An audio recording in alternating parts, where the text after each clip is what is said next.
आइए बात करते हैं human rights commission of Pakistan के सेक्रेटरी जनरल हारिस खलीक साहब से। हारिस साहब, आपकी अभी उन फैमिलीज़ के साथ मुलाकात हुई, अपना दुख दर्द उन्होंने आपको बयान किया और यकीनन जो 14 अफराद जिनकी कंफर्म किया गया है कि वो जाँ बहक हुए हैं, उसके अलावा जो एक बड़ी तादाद है जो मिसिंग है, वो उनकी फैमिली से जो आपने बात की, क्या उनका पैगाम था? देखिए, बहुत तकलीफ़देह सूरत हाल है और ये एक मरतबा फिर आज ये तय हो रहा है, यानी या कल तय हुआ था जब भी आग लगी है कल परसों, और इमारत गिर गई पूरी और लोग उसमें फंसे हुए हैं और उनको बचाने के लिए कोई इंतज़ामात नहीं है, स्नॉकल्स नहीं है। इतना बड़ा शहर है, 250 इमारतें हैं यहाँ जो स्काई स्क्रैपर्स हैं और स्नॉकल्स नहीं हैं, कोई आग बुझाने के। और ये तो छोटी, ये तो कोई 4, 6, 8 फ्लोर की इमारत थी, ये कोई इतनी बड़ी इमारत भी नहीं थी। मैं समझता हूँ कि पाकिस्तान का आम आदमी उसको डिस्पोजेबल समझा जाता है, वो समझा जाता है कि उसकी कोई अहमियत नहीं है। और यहाँ आम लोग शॉपिंग करने आए हुए थे, दुकानदार थे, और आग नहीं बुझा सकते आप पाकिस्तान के सबसे बड़े शहर में, पाकिस्तान का सबसे बड़ा शहर है, उसमें आप एक 4-6 मंजिला इमारत में आग लग जाए, 1.5 दिन 2 दिन गुजर जाएं, आप आग नहीं बुझा सकते। और जो बच्चे बच्चियाँ इसमें ट्रैप्ड हैं और जिस किस्म की मतलब है कि जो तकलीफ़ें आपने मुझसे पूछा, फैमिलीज़ वो गले मिल के रोते रहे, बस बात तो करने के लिए है ही कोई नहीं। मैं समझता हूँ कि ह्यूमन राइट्स कमीशन भी और मैं ज़ाती तौर पे भी, क्योंकि मैं इसी शहर में पला बड़ा हूँ, मुझे बहुत तकलीफ़ होती है ये देखते हुए कि आम इंसान, आम जो पाकिस्तानी है, उसकी ज़िंदगी, उसकी जान की जो कदर होनी चाहिए, जो हैसियत होनी चाहिए, जो अहमियत होनी चाहिए, वो नहीं है। और उनको बचाने के लिए, उनके लिए किसी किस्म की एक, जैसे आप कहते हैं कि उनको, अब जो फैमिलीज़ हैं यहाँ, मिसाल के तौर पे जो फैमिलीज़ हैं, उनके लिए यहाँ कोई जगह नहीं है जहाँ वो बैठें, कोई इंतज़ाम नहीं है कि उनको पता लगे, कोई हेल्पलाइन नहीं है।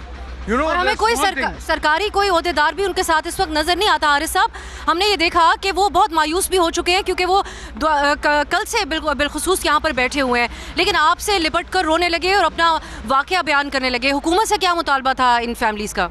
हुकूमत से इनका ये मुतालबा है कि हमें अपनी लाशें साबुत व सालिम लाशें हमें दे दें, ये मुतालबा है हुकूमत से। इनका मुतालबा ये है कि यार मार तो दिया ही है आपने, लेकिन अब लाशें तो दे दें और उस पर तो सियासत ना करें और उसके इंतज़ार ना करें कि इमारतें गिर जाएं और फिर उसमें किसी का बाजू निकल रहा है, किसी की टांग निकल रही है, ये ना करें, हमें वो लाशें दे दें, ये मुतालबा है। मतलब लोग इतने तकलीफ़ में हैं, इतनी तकलीफ़ में हैं जिसकी कोई हद नहीं है।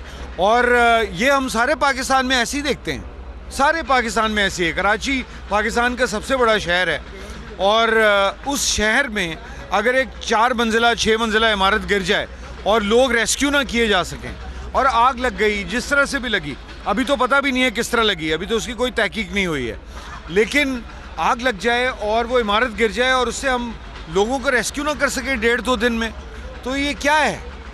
ये बहुत ही तकलीफ़देह बात है। Right to life, right to dignity, ये बुनियादी बातें हैं। अब वो ये कह रहे हैं कि हमारी लाशें हमें साबुत व सालिम लाशें दे दें, ये डिमांड कर रहे हैं, रो रहे हैं लोग, परेशान हैं। और बल्दिया टाउन का बल्दिया फैक्ट्री की आग मुझे याद है, जो एक साजिश के तहत हुई। अब इसकी तहकीक होगी, पता लगेगा कि साजिश है या नहीं है, जो भी है, लेकिन ये कोई तरीका नहीं है। ये इस तरह से रियासतें अब की बका मुमकिन नहीं होती है। लोग इतने तंग हों, इतने परेशान हों, इतनी तकलीफ़ में हों, तो उन रियासतों की बका मुमकिन नहीं होती है। मेरा ख्याल है हमारे अरबाब इक़्तिदार को सोचना चाहिए कि ये क्या हो रहा है हमारे लोगों के साथ। मैं हारिस साहब, आखिर में HRCP का इस हवाले से हुकूमत सिंध से क्या मुतालबा है कि जो यहाँ पर बहुत सारी ऐसी बिल्डिंग्स हैं जहाँ पर फायर फाइटिंग का कोई निज़ाम नहीं है और हुकूमत ये कहकर अपनी जान छुड़ा लेती है कि ये वो पुरानी बिल्डिंग्स हैं, जो नई बनी है उसमें फायर फाइटिंग और फायर एग्जिट ये सारी चीज़ें मौजूद हैं। तो HRCP की तरफ से आपका क्या मुतालबा है, क्योंकि ऐसी बहुत सारी बिल्डिंग्स हैं जो पुराने मयारात के तहत है और वो इन्हीं हालात में है जो इस बिल्डिंग में हुआ कि छोटी सी चिंगारी लगी और वो किस हद तक फैल गई और इतनी बड़ी ह्यूमन ट्रेजेडी में तब्दील हो गई। देखिए, बहुत पुराने मेयारात तो बिल्कुल दुरुस्त थे।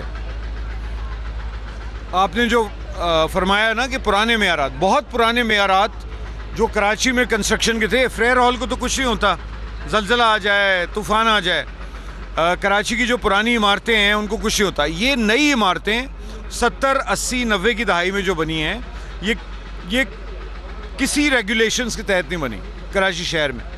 और इन इमारतों का एक ऑडिट होना चाहिए, असेसमेंट होना चाहिए कि ये कौन सी इमारत इस काबिल है कि वो कायम रहे, या उसे गिरा दिया जाए और उसकी जगह नई इमारत बनाई जाए।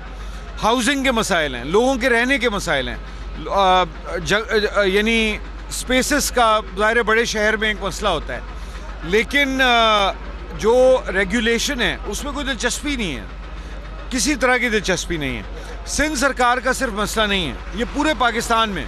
आज कराची में ये हादसा हुआ है, कल ये हादसा लाहौर में भी हो सकता है, परसों ये हादसा पेशावर में भी हो सकता है।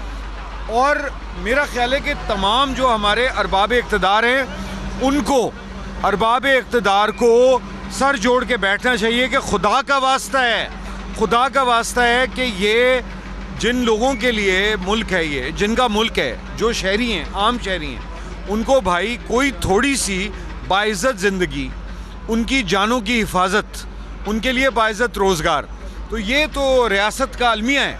और इनको नहीं समझ में आ रहा कि इस तरह नहीं चलते मुल्क। सब्सक्राइब करें और बेल दबाएं ताकि कोई खबर रह न जाए।